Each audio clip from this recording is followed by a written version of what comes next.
for a one-year suspension for Deshaun Watson from the independent disciplinary arbitrator.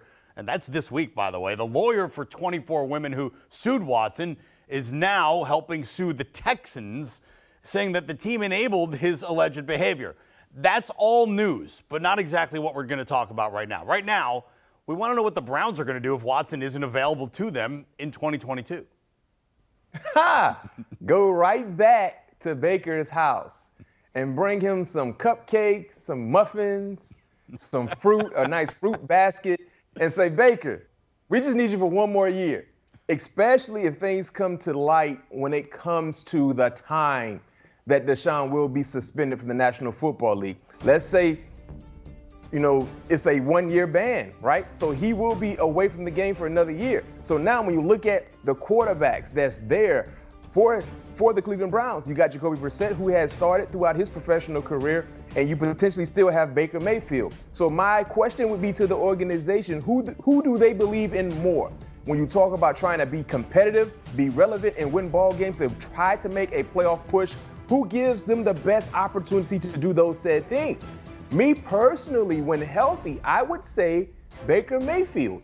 I don't know exactly what they feel within that organization, but guys, looking at Baker Mayfield's career so far, especially if you go back to 2 years ago when he was healthy, being able to get them to the playoffs, and oh, by the way, win a road playoff game, he was playing some pretty good football. We all know the storyline for the offense is run first. That's okay, but he's shown the ability to be able to be productive with that type of mindset offensively. So me personally, if Deshaun Watson is suspended for one full year, I think it's safe to say if the Browns have any aspirations in trying to be playoff relevant, playoff heavy, have their eyes set on the prize, you got to go back and get the muffins and the fruit basket and the cupcakes ready for Baker Mayfield, because I think he would give them the best chance to do so.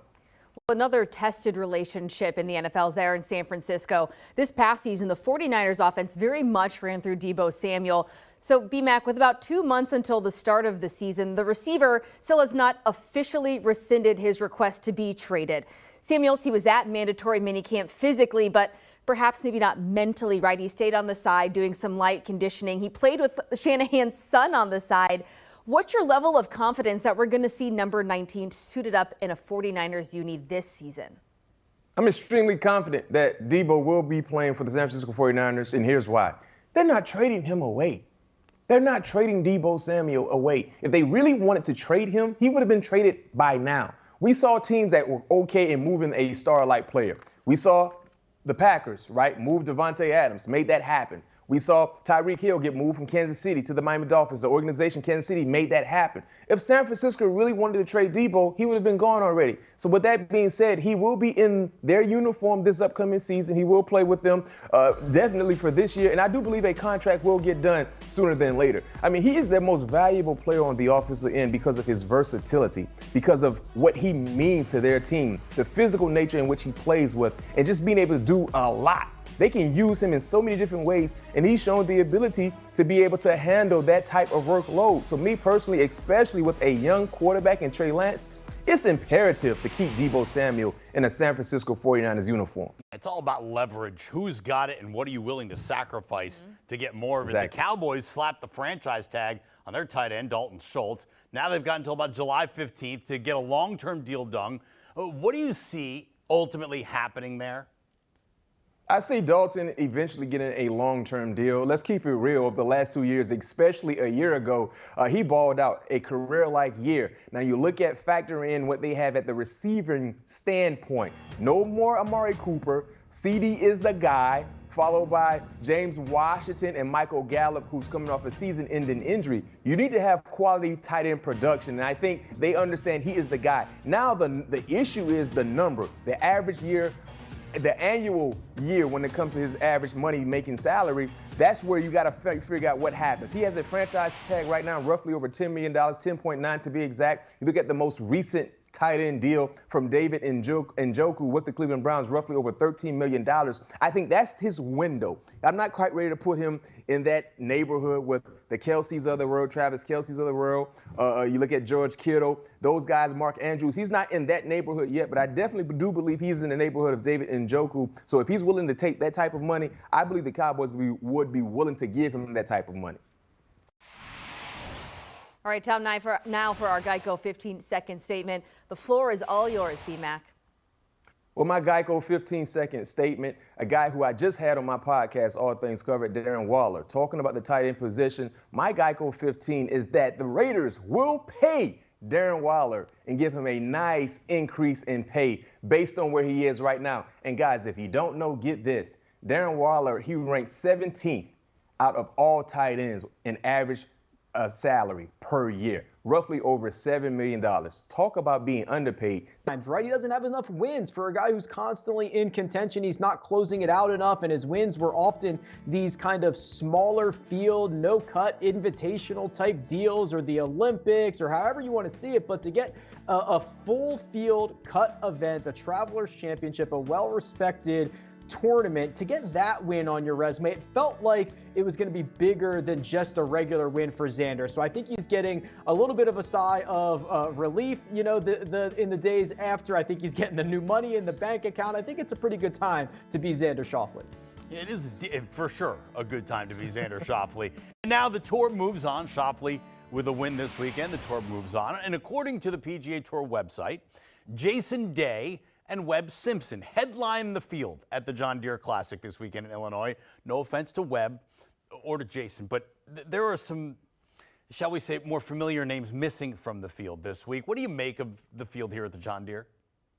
Yeah, the John Deere Classic, it's such a staple on the schedule, and unfortunately, they're kind of in a bad spot on the schedule, especially for this year. We've had an unbelievable run of golf. We had the RBC Canadian Open. We were back in Canada for the first time in a couple of years. We had the U.S. Open. Then just 97 miles away from Brookline at the U.S. Open was the Travelers Championship, so that was easy for guys to get to. And then you look forward, and we're going to have the Scottish Open for the first time, and we're going to go straight to the Open Championship, and it's like, these guys have to take a rest somewhere. They've got to take a break somewhere. And unfortunately for the John Deere Classic, the most natural resting spot is right now. So the field that we're getting this week is one of the weaker that we're going to have all season long. But I think the good news here is someone's going to win this tournament. You know, someone is going to add a bunch of money to their bank account, a bunch of FedEx Cup points, potentially change their life, change the trajectory of their career. So while it's not a lot of household names, there's going to be a huge opportunity that comes out of Silvis, Illinois this week for whoever ends up hoisting that trophy on Sunday. I really don't have to add a whole lot to that, and we just put the odds up as to who's going to win. Who is your pick to win the John Deere Classic?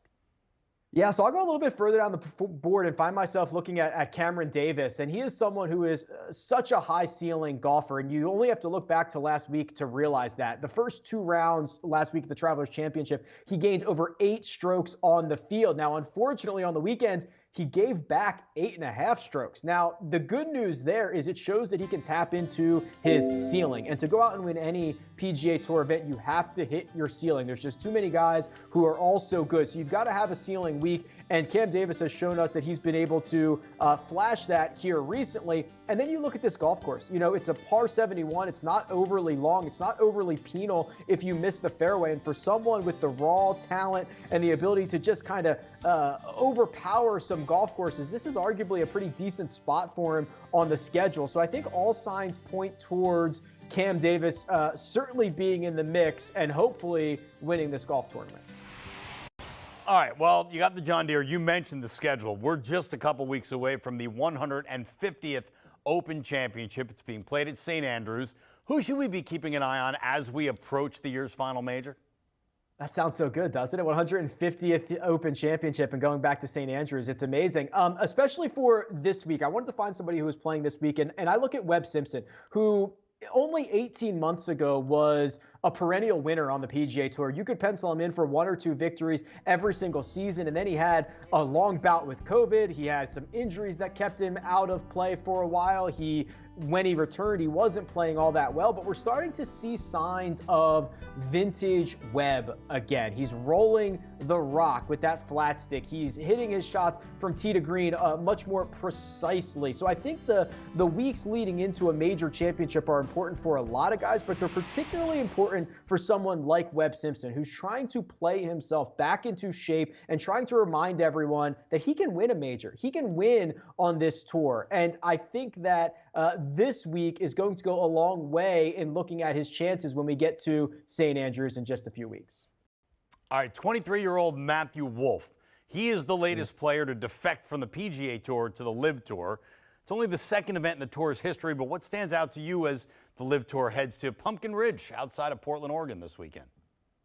Yeah, so this is going to be the second LIV Golf event. And I think, for Matthew Wolff, who is so young and had such a bright future in the game, and still has a bright future in the game of golf, for him to give up on the PGA Tour this early, it's a little bit sad. And I think that Matthew Wolff, who has been very candid and very open with some of the mental health struggles that he's gone through over the years and how difficult it is to play professional golf and kind of be out there on the week-to-week grind by yourself, I honestly believe maybe a change in scenery will be a good thing for him. Now, he's also going to earn a boatload of money, and that's probably going to make him feel great as well. But Matthew Wolff is one of these guys that was trending in the wrong direction, trying to figure out where he stands in our game at the moment. And I think just going in a completely different direction was probably a very appealing option for him. Yeah, take the stress of having to make a cut, take the stress of maybe not making a paycheck, take that all away, play on the LIV Tour. You're right. For mental health reasons, not to even mention the bank account, it might be the way to go. Rick Amon, thank you so much. And for more from Rick and all of our golf experts, check out the First Cut podcast.